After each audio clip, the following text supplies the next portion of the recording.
Okay, so let's get into this conversation today about growth strategies for your small business. We have two amazing experts to guide us through our conversation. And first, I'm excited to introduce Dana Ampy.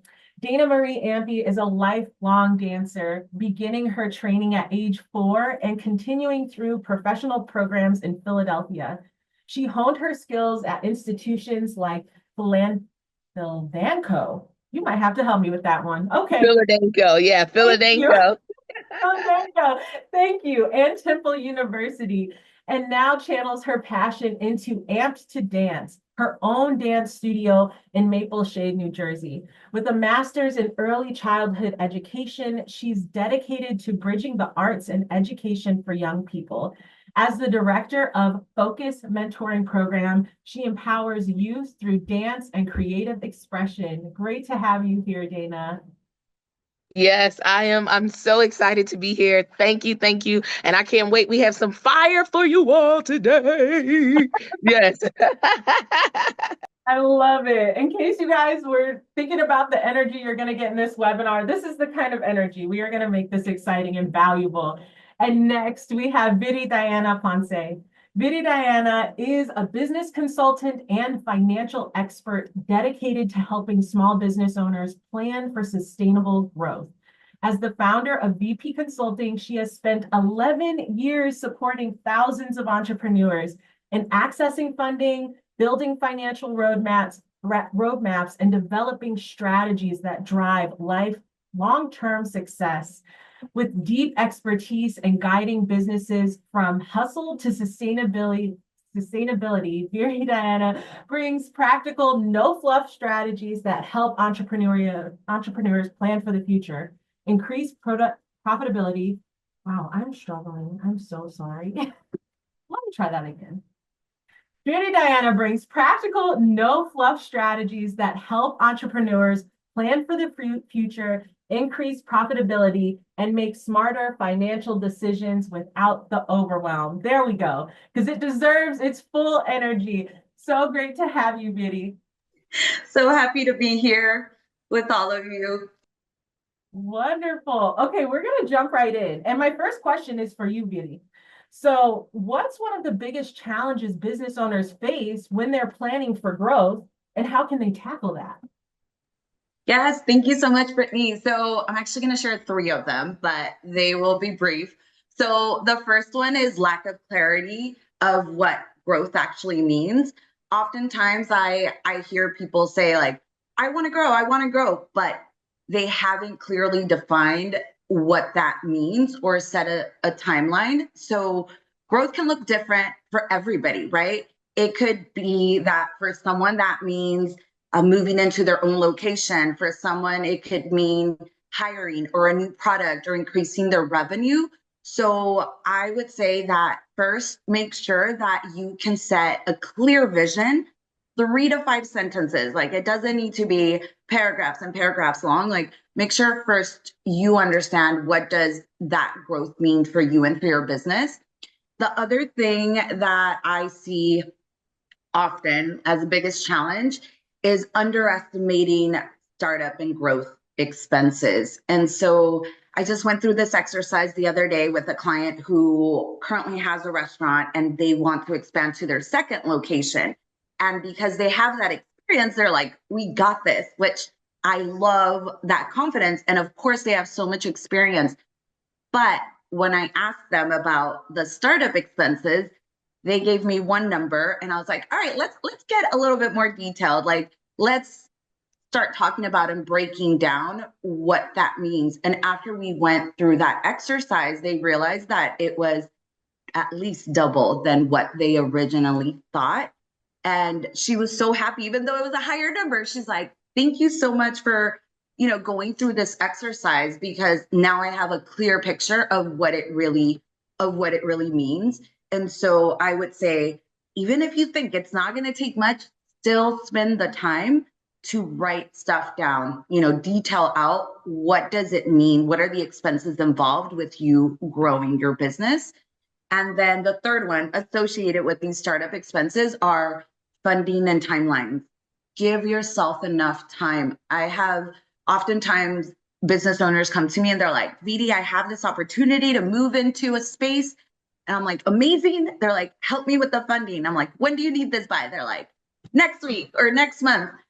Don't put yourself in that situation, because then it just causes more stress. So I would say give yourself anywhere from at least 3 months, if not, ideally like 6 months, for you to create that startup expense budget or that growth budget. And then so that we can plan out your funding timeline, because depending on the lenders, they have different requirements and there's preparation that goes behind that. So give yourself enough time and spend the time doing that exercise of what does the vision for growth mean to you, listing out what are the resources that you need so you can create a funding plan.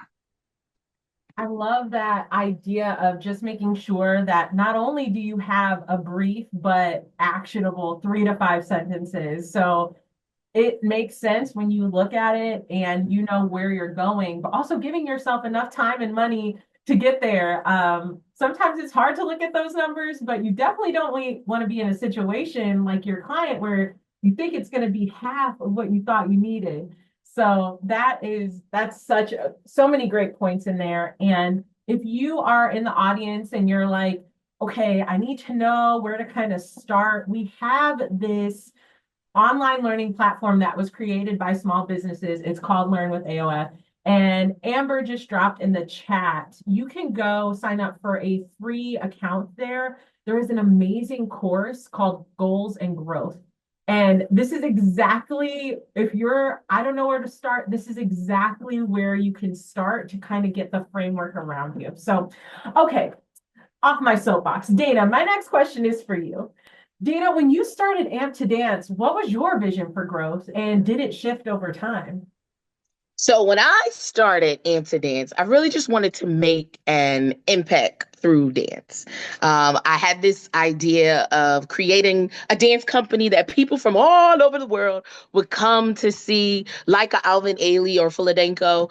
And that was just like it. Like, I just wanted people to see me as this dancer. I also wanted to do everything myself. I'm like, I have to be the teacher. I have to be the office manager. I have to be the janitor, from the muscle, from the belly. And I realized that, like, when I got burnt out and when I was so overwhelmed that I wasn't even able to be creative and to reach my real goal, which is to create this company, right? And to expand I realized that I needed to make some changes, and I needed to stop glorifying the struggle of the entrepreneur who does everything herself and is by herself, and to just realize that I need those people and I don't have to, do it all by myself.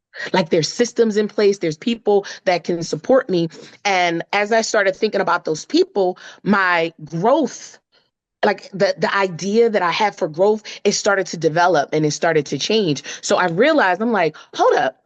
Yeah, I want to start this company, but what about starting this mentoring program in a school and allowing my background in education, my background in mentorship, to now bring dance to those kids who didn't even know they liked dance, but they needed a creative outlet. They needed somebody to talk to them and share life skills.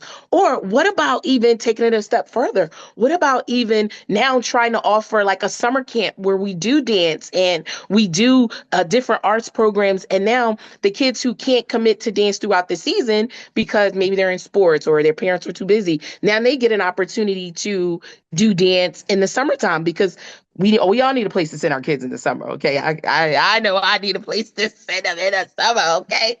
So I started realizing, wow, there's so many more opportunities for me to grow and expand. And it was once I got to that burnout and I said, I need people. And when I brought those people in, I'm realizing, wow, I have so much more in me. There's so many creative things that I can implement to grow. But because I was so busy doing all those other tasks, I didn't even realize that I had a whole nother growth plan inside of me. Like, there was something else. There was so much more for me. When I started to implement those systems and started to bring in those people, that's when I realized, like, oh, shoot, I'm not even tapping into my full creativity. So it's definitely one of them things where your growth is going to change over time. And once you realize that you have to delegate the things that you're not good at or the things that you're too creative to do. You're too talented to do this. I'm too talented to mop floors. That is not against anybody who mops floors, but I was spending it takes me forever to sweep and mop the studio, but I was spending like an hour just sweeping and mopping because in between I'm dancing, I'm doing things that I'm not supposed to do. But it's like, Dana, you're wasting time when you could be trying to find another partner, or you could be trying to focus on like how are you going to grow, looking at your data from last year, and then how you're going to grow and move forward into this new season. That is so powerful because it's like Vinny just said in the chat, like we often feel like we need to do everything, which is like what you said, or we start with this vision that's like my product, my service Mm-hmm. is for everyone, everywhere, right now. And then you're doing everything. And so it's like, let my talent flourish. I love about what you said, like let my talent flourish and let other people help me and do what they're talented at or what they're really good and efficient Exactly. at. Because I hear you. It'd be taking me hours to do some stuff. And I'm like, people probably, look at me like, why is it taking you so long? It's because that's their expertise and we all have ours. So I love that you shared that. That's so powerful. Okay, Beauty. So business plans, they're like a big part of this whole conversation about growth, right? But they can truly feel so overwhelming. So what is the simplest way to start mapping out a growth plan for your business? Yeah. And even for me, that I'm a business consultant, business plans can be overwhelming. So I get it. I think I'm going to talk about some of like the key elements that we can focus on. And you're going to hear me repeat a lot of the same things over and over again, because I think they're so essential and they'll make things easier for us. So what's that? Do a vision like check in and be like, what's my end goal for right now? And a lot of times it doesn't have to be what you're gonna like what you want in the next 10 years, because a lot of times we don't know what we want in the next 10 years or in the next 5 years. Maybe it's what's my goal to grow this year, and that's okay as well. And so I would consider, set a timeline of like, what do I want to what do I want to accomplish in this next year or in the next 3 years, so that we're working towards a goal. Make it simple for yourself. 3 to 5 sentences. Like, we don't need to have everything figured out all at once, right? Like Dana said, like things change, our vision changes. Like there are so many things that impact our business. So do something a year or 3 years out and be concrete about it. Like, does it mean like growing my team, like Dana was talking about? Does it mean I want to generate more sales? Or is it that I want to grow into this second location? And then what I would say is, then based on that vision for growth, then start identifying what are those next steps for you to be able to get there. And if you don't know, do some research, reach out to, other folks in the industry, research about how other companies that are in the same industry like yours started, reach out to a mentor, because that doing some research can be really helpful if we don't know all of the steps. But break those steps down so that they're easy for you to accomplish, right? And so I think that could be the hardest part. But then also, once we work on that roadmap of like, all right, if I want to open up a second location, what does that mean? That could even be one of your steps. Like, what does that mean? Like, maybe it could be, I'm going to find a broker, and that could be one of the steps. So make the steps really simple for you to just kind of check off. The other thing that I think is really important is doing a financial reality check. So I know a lot of times we want to grow right away, and we always think more is better. Not always, right? Like, take a moment to check to see if your current prices and products are profitable, or if you need to make any changes to those before you even think of taking the next step. Because if you're having issues with profitability right now and you're planning on growing, that might not help out, or adding a second location might not help out if your pricing and your costing are not where they're supposed to be right now. So also take an inventory of where you're at right now financially, and then think through what resources do I need to take those next steps to be able to accomplish that vision for growth. And if we think about the resources, like, do I need someone to help me? Do I need an expertise? Do I need money? We're all going to need money, right? How much money do we need?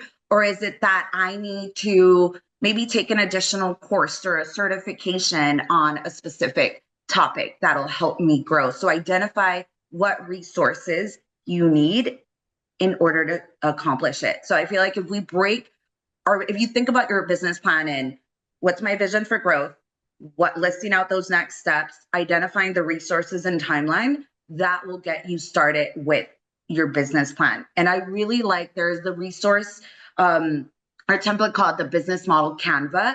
That's a one pager that has you address these elements plus the more key elements. And what I love about it is that it's one page and it's meant for you to answer briefly. It's not meant for you to write paragraphs and paragraphs. It's just identify, what do you need, who your clients are. And so it makes the process a lot easier because you see it all in one page and you see how everything is working together. I like that. What was the name of the template you just said again? The business model Canva. The business model Canva. Okay. Yes, or it's also called the lean business plan, I believe. Yeah.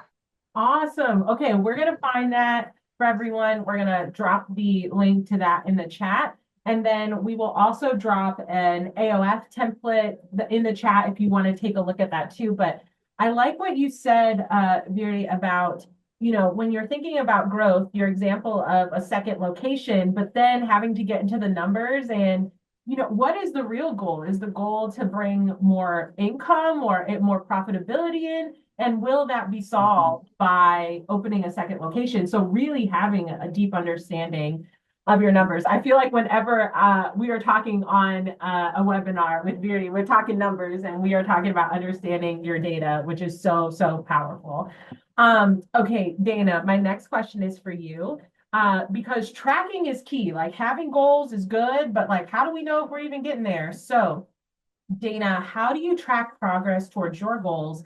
And can you share a real life example of a strategy that has worked for you so far?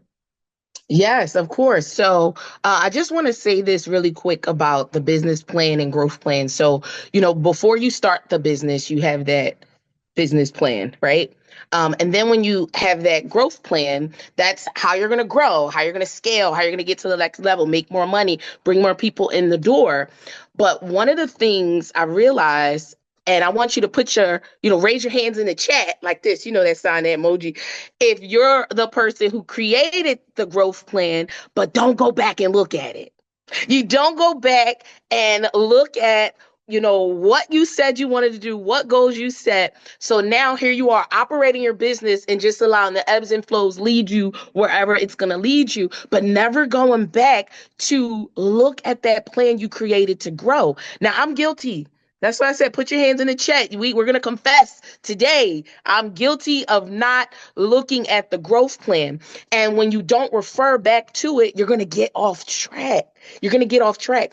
And I always now, for me, when it comes time to set and track those goals, when I'm setting a goal, what I say is, am I keeping my why at the forefront?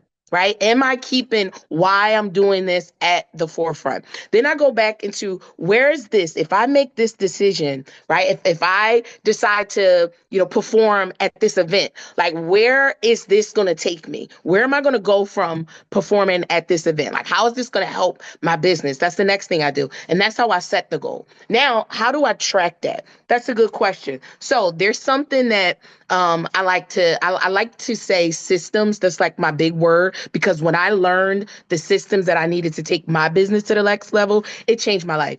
It changed my life. It alleviated some of the stress, not all of the stress, but some of the stress. So there are things that I was doing, like manually creating invoices and manually managing clients and trying to keep track of the database for leads. And then also even This is crazy. Like going back and trying to find all of the emails and try to group the emails all by themselves. Now, I know this seems simple, right? It's like, well, why would you do that? Well, because I had that glorified struggle, entrepreneurship mentality. You have to struggle. You have to do everything by yourself. You have to save costs. And then I was like, no, I need to find a system. So I look for something that we call Jackrabbit.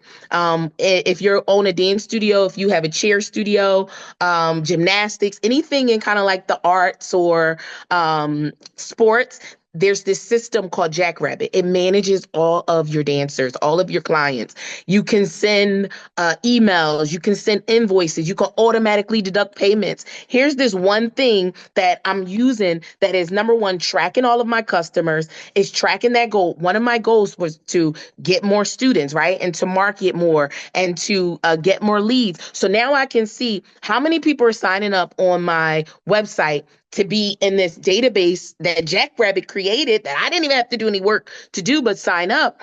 And now these people are in my leads. So now here we have, I'm tracking the fact that I wanted to get more clients. I wanted to get more people, get Ampty Dance in front of, potential students. And now I have this lead organizer, this system that is organizing and counting how many leads I have. Another thing, I'm not a fan of social media. Please don't tell anybody I said this, okay? I'm a people person. I like to hug people, touch people, shake hands. Like that's my thing. And I realized, okay, of course, because the times are changing and you have to get with the times, right? You have to stay relevant as a business owner. And I don't care what people tell you. If social media is the way, ride it. Okay, ride it. But again, it's not my best thing. So what did I do? I found a system. GoDaddy Social is something that I use to help me track my goals of marketing, SEO, analytics, how many people are coming to my website, what's the lead conversion, how many people are actually interested in what it is that I have to offer. Something they have on there as well is like the CAC, customer acquisition costs. So how much marketing am I doing to acquire this customer and to even keep this customer? So this one system, GoDaddy Social, now I don't even have to do the work on marketing. I just tell them what I maybe want them to post for me. And then they look at my analytics and they're like, I want to suggest this post for you. So again, it goes back to like me setting that goal, looking at my goal, and then finding what systems can help me to reach these goals. Like what systems are in place that I can use to help me reach my goals that I am constantly reminding myself of. Constantly reminding myself of, because you have to look at your growth plan. I think that is the biggest struggle that we have as business owners. We say we want to grow, we make the plan, we do all the work, we spend all this time on the growth plan, the SWOT analysis, strengths, weaknesses, threats, opportunities, and then we never go back and look at it. So now we're just in a circle, and then we're allowing people and things to change our business, and we're not even going on the track that we actually set out to go on. I was on mute. I'm sorry, but that is Yeah. wow. I don't even know what to I don't even know what to address first. There were so many good things in there. First of all, thank you for sharing your go-to resources. I know we dropped them in the chat, and I think that is just such a important message to folks in general is finding, like you said, systems. I love that that is your mindset. Like, what system can I find that can take multiple things off my plate? That was so important. And then also reiterating that if we're going to do all this work on this SWOT analysis, on this growth plan, like honor your work, go back to it. And you said, don't let everyone change your plan for your business, which is so, that is like, that was really something, because when you're on social media, it feels like I should be doing this or that or this or that. Yes. Mm-hmm. Powerful. Thank you. Oh my goodness. Okay. Okay, Vidi, my next question is for you. So forecasting, this is another important part about growth for our businesses, but it can feel super intimidating. So how can a small business owner start making smart projections without getting too stuck in the numbers? Yeah. First of all, I'm going to say, oh, I'm going to say, Dana, I am going to break my neck from so much nodding, from being like, yes, yes, yes, for everything that you're saying. I love it. So thank you for just sharing all of your experience. Okay, so forecasting, right? So this is one of my favorite topics and what I love working with business owners. So a lot of times people are intimidated by the fact that they think that they need to do a lot of calculations or know a lot of math. You don't. There's templates out there that can help you simplify this process. And there's business coaches that can also help you with the forecasting. And when I'm working through this with my clients, I want them to know that this is really us translating their goals into numbers. It's telling us stories and we're not making up numbers. So it's not that we're just going to say, all right, we need this because I need to get funding or because someone's telling me a landlord is telling me that I need projections. It's first of all, we need to understand that there's this true value in our projections, that it can help us tell our story. It's going to share information to us of how much money do we need to bring our vision to life. It's going to help us set sales goals. It's going to help us understand our break-even point. And when we understand the power that these projections can have, that'll help shift our mindset instead of us just thinking it's a checklist, right? Like just the same way with your business plan, it's not a checklist item. If we really use it properly, it will be a roadmap.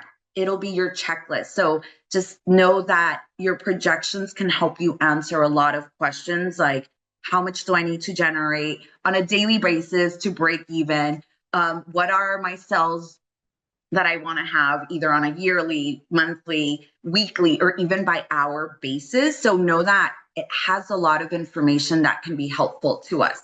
And so once again, I'm going to go back to saying what I mentioned earlier. We're going to start with our vision for growth. Whenever I'm working with projections, I start there. What is it that you want to accomplish?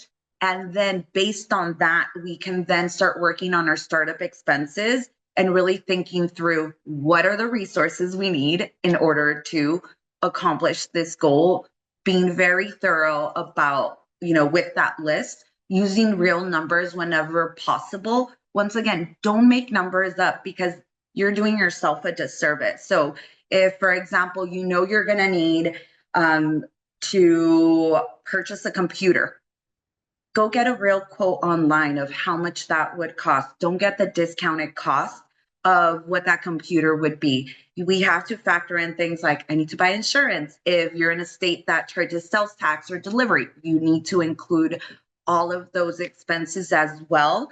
The template that I'm going to share with all of you is a really thorough list. So I would go line item by line item because it makes us think of things that you probably forgot about. So do your startup expenses, but think about it as what are the resources that I need? And then go using your financial data. If you've started your business already, there's so much amazing information that we can get from our existing data. So we could take a look at, for example, your profit and loss statement and see what are those months where I have higher sales, or what are those months that are slower? Because the more that we can do proactively, that can help us out. Or when we're working on projections, if let's say I've got a client that sells ice cream. And so we know that December, January, those are really, really low. So when we're working on our sales forecast, I'm not going to expect that that's going to be her highest month, because typically over time, and based on her historical information, and then also based on industry trends, that shows that those months are typically lower. So use your information so you can spot any trends. So you can also see, what are products or services that are maybe the most profitable or your biggest revenue generator. So you can see your operating expenses and really understand, how much am I spending on utilities? How much am I really spending on, I don't know, let's say like shipping and delivery. So there's so much valuable information in our existing information. And then the other thing is it's so important for us to really understand our industry.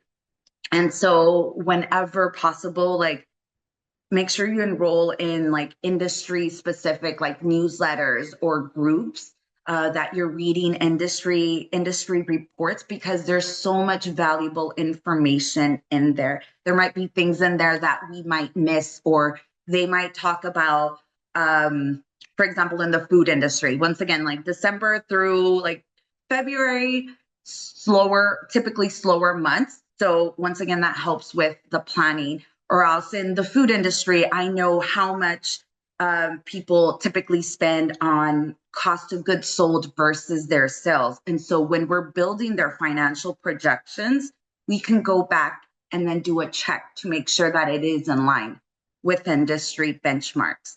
A specific example would be a lot of people, I work with a lot of people in the food industry. And if they haven't read a lot of these industry reports, or they're newer, they think that the profit margins are much larger than what they really are. But when I go through these industry benchmarks and I tell them, no, they really are about 6%, 6 to 8%. People are shocked. And then they're like, that makes sense why my numbers are 6 to 8%. And then they understand that they're right in line with what's happening with the industry. And that way we're not creating these false projections that are skewed and projections that are showing 30% of profit margin. So there's a lot of value in understanding what's going on with the industry so that we can also make adjustments in our financial projections. And then if you feel lost, use industry benchmarks. You can also reverse engineer your goals. So for example, if you're like, my goal is to generate $10,000 a month, then we can break that down to, okay, well then how many products do you have to sell? Or how many kids do I need to get in my dance studio per day? And that way it makes the number tangible and easier to understand. And then research as colleagues, and then get support. I would say you don't have to do it on your own. Like Dana mentioned earlier, like you don't have to go through this process alone. And it's really helpful for you to even go through the projections and talk it out loud with someone, because it should be a story. And my favorite template's on score.org. It's a free template for financial projections. Awesome. Oh my gosh. So many, again, every question just has so many good resources and tips. And that template we will plug in. Vinny, I love what you said about knowing the industry benchmarks as well, because it sounds like a lot of the work has been done. A lot of the people have dug through the numbers. So all you have to do is compare, like, am I in line? And I can't imagine how different my growth plan would be if I thought I should be making 30% profit margins, then planning growth on that, but then realizing actually 6 to 8 is like right in line. So it's really helpful. And I think these templates in all of these areas give you a framework, like you said, to start from. So you can go line by line and understand and think of all those things. Think of it like taxes. I don't know, nobody want to talk about taxes right now, but it is like line by line, every single thing that you might not even be thinking of. So really like that. And then also, Vinny, you mentioned you don't have to do it alone. I'm going to plug our business advising services, because that is what that was created for. So if you are someone who is looking for an advisor, Vinny is one of our advisors. So you're getting like top tier industry knowledge and someone who wants to see you grow over the long term. We'll drop the link for our business advising page. You can take a look at it. And if you want to get connected with an advisor, you can do that there. So you have someone to help you through all of these different phases of growth. Okay, Dana, my next question is for you. Growing a business never goes exactly as planned. We love talking about the plans. I love them as well, but can you share a time when you had to pivot and what you learned from it? Yes, I feel like I'm constantly pivoting all the time. So recently, a year ago, we bought a building. So my husband and I, like, he's like my silent business partner. He does everything, on the side. So if you're married, thank you. We love our spouses. But when we bought this building, of course, because now that's an extra expense because they have taxes, you have your mortgage, it's higher than we paid in rent.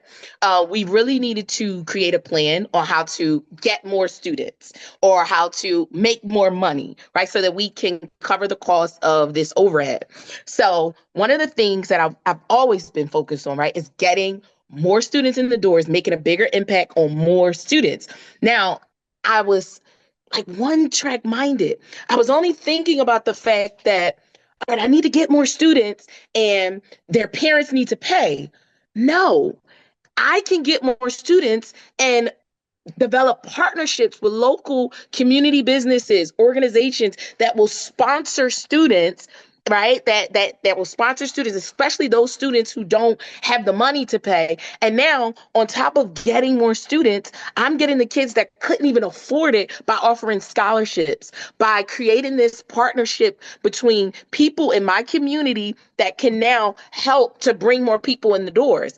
It's not always about, okay, I need to get this customer to pay. Who, what resources, what grants, what people, what businesses are out there that can help me get those people into my doors? So I was looking at it the wrong way. And I found local businesses that I could partner with that maybe we could cross promote. So if you own a bowling alley, okay, do you want to sponsor a kid? We'll send people to your bowling alley. If you own Sky Zone, we're going to send people to Sky Zone. Sponsor a kid, get them, come in and dance, because now not only are we making a community impact, we're also bringing in more people in the doors. When you put out there that you're offering a scholarship and it's sponsored by this person and you tag that person on social media, now their following is looking at you and they're looking like everybody is looking at each other.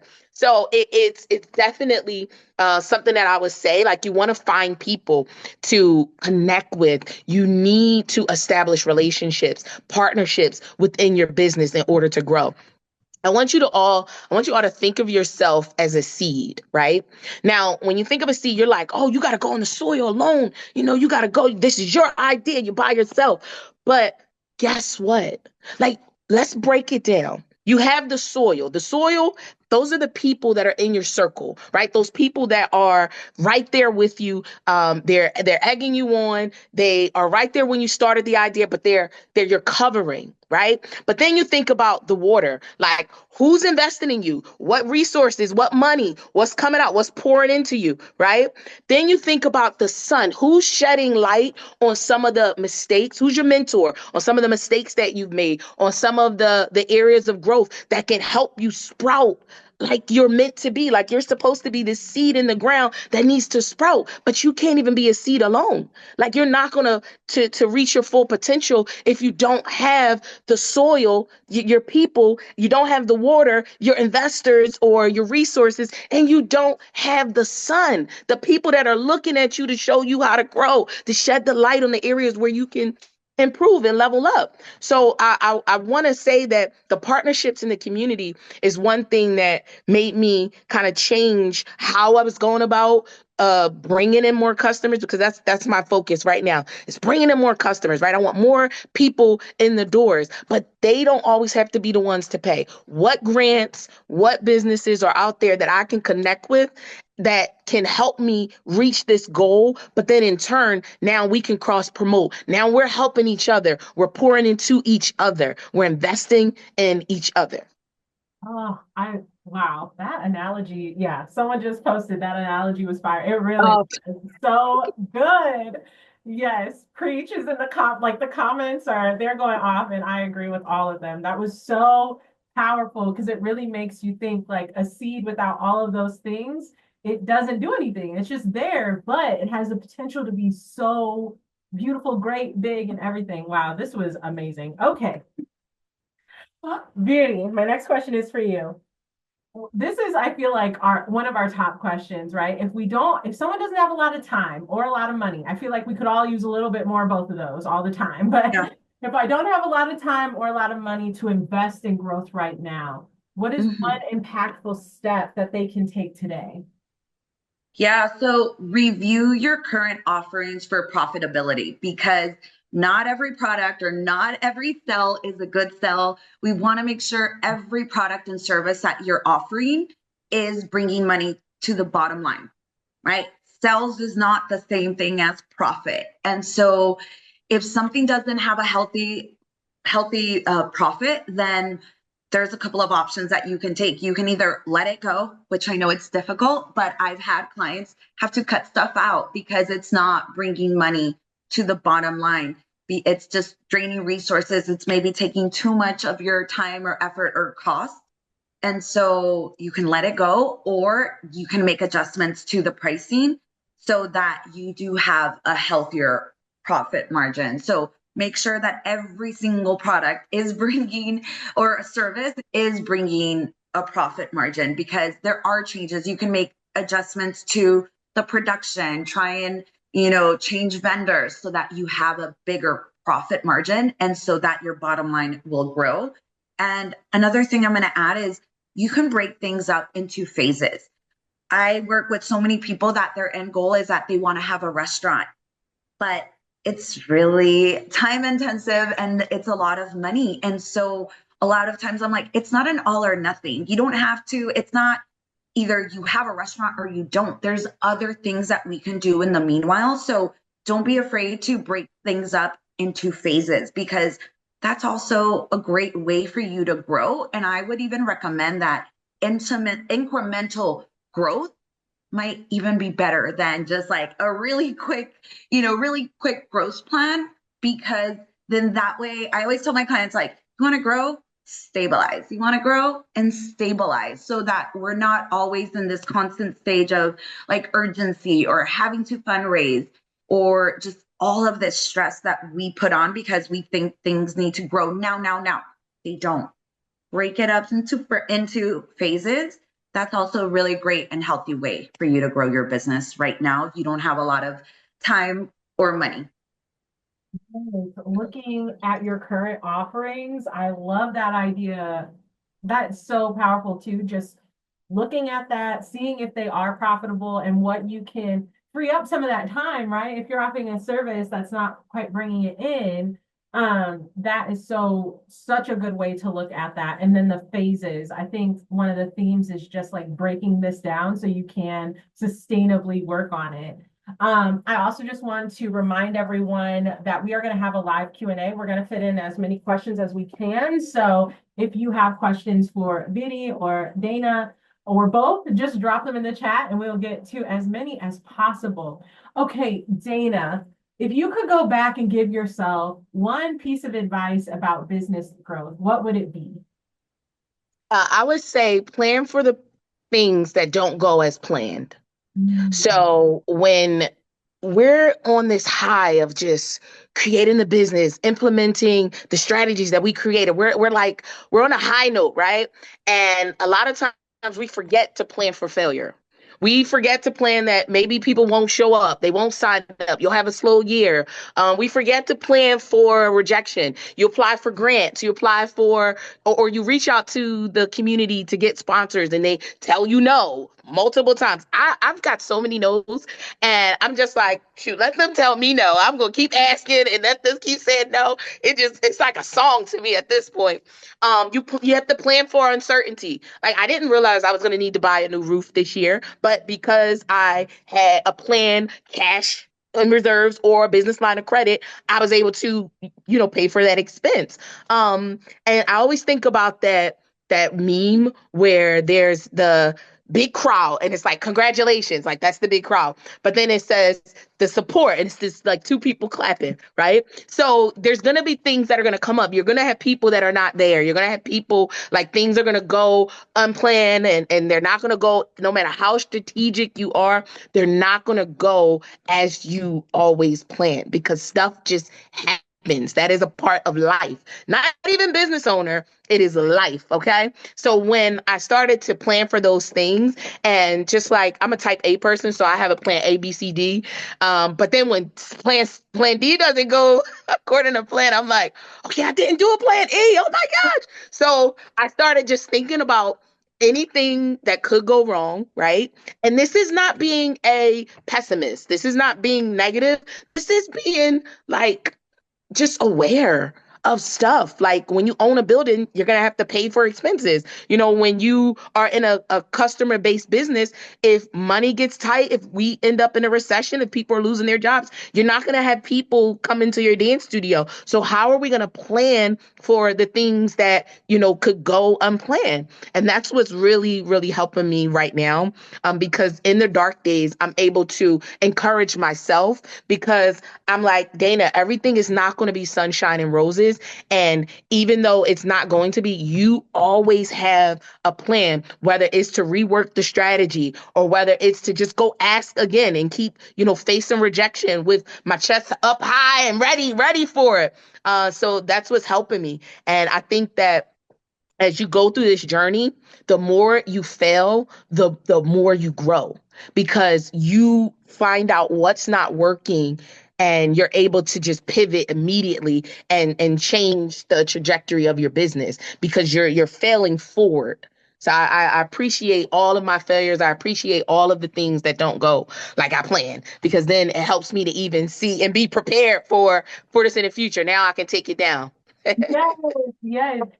Yes, please, Vinny. Sorry, Dana, because everything that you're saying, I love, and it's so important that we turn all of these like stories or experiences, we can turn them into numbers. And so I know, like, someone asked, like, what about, like, how do we plan for like a COVID situation, right? Like something that's so wild and unexpected. And like Dana said, there's always going to be unexpected events. And so the way we can plan for it, even though we may not know what it could be, like we couldn't have imagined a COVID situation, in your budget, I recommend adding a line item that says either unexpected expenses, like, because we know things are going to happen, right? And what I recommend is that you add about a 10% of your total like growth budget into this line item. And I know 10% could be a lot when you're doing a big project, but believe me, every single one of my clients has had to use that, because there's always something that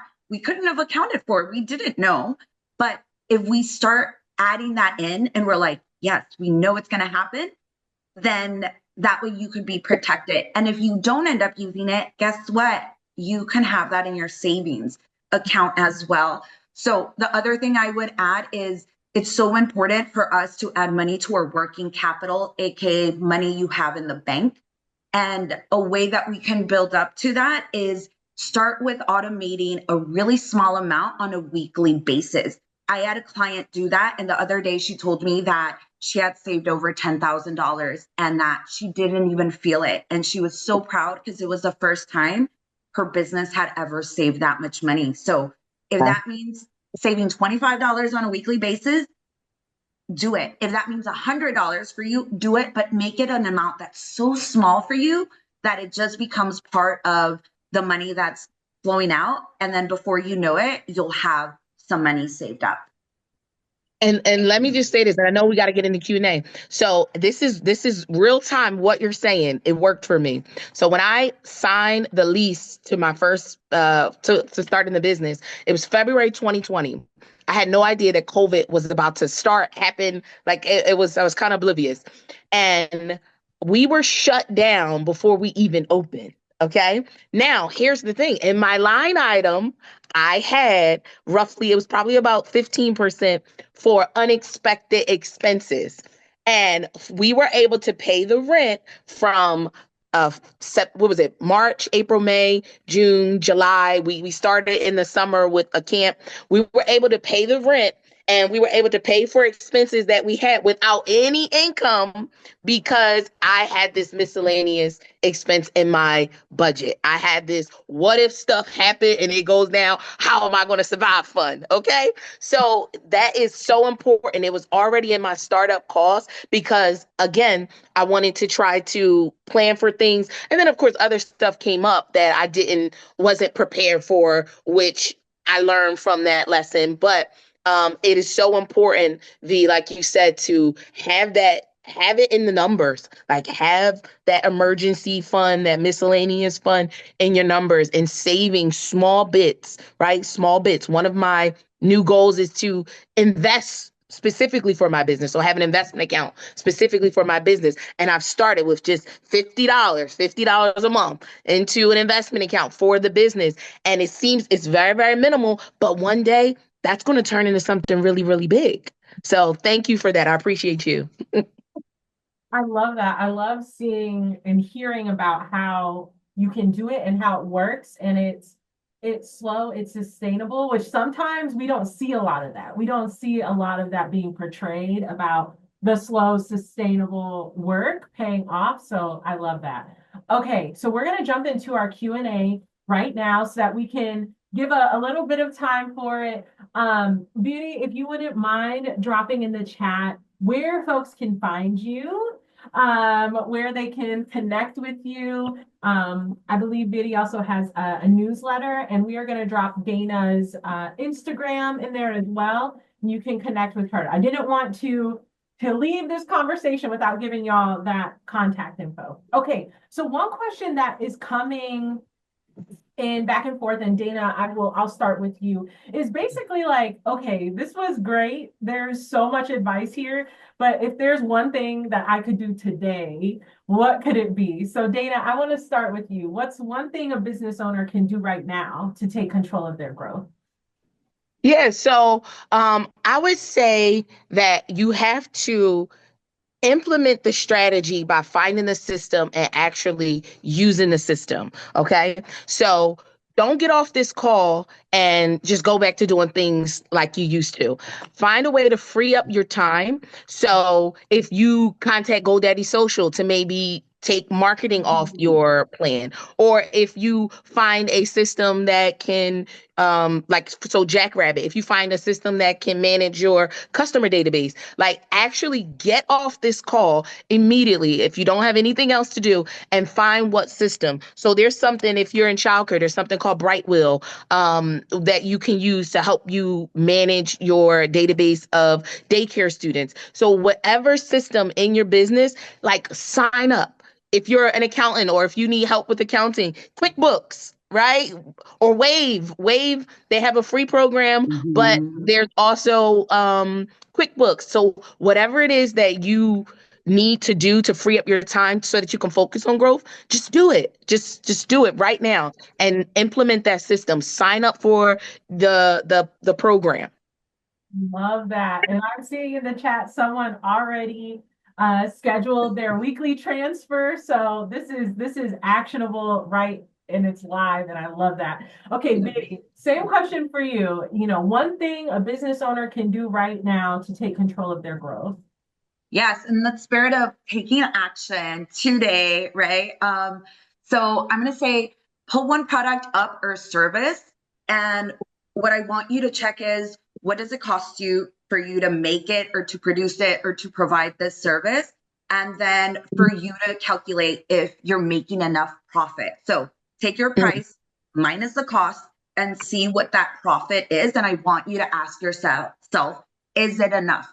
Because a lot of times some people, when after they do that exercise, are like, oh my God, like I'm just earning X amount of money. So if it's not enough, then what I want you to do is either you adjust the price, you make some adjustments to the way that you're either delivering the service or the way you're going to produce the item, or you're going to get rid of it. Because if it's not making you money, it's costing you. And we want to add items in any of our offerings. They have to make us money. Otherwise, you're in the nonprofit business, which is amazing. But if you're trying to run a business, grow your business, and you're trying to make money and pay yourself, then do that exercise now. Oh, so good, powerful, actionable. I love that. Okay, we might have time for one more question. So a question from someone in the chat. Beauty, I'd love to start with you.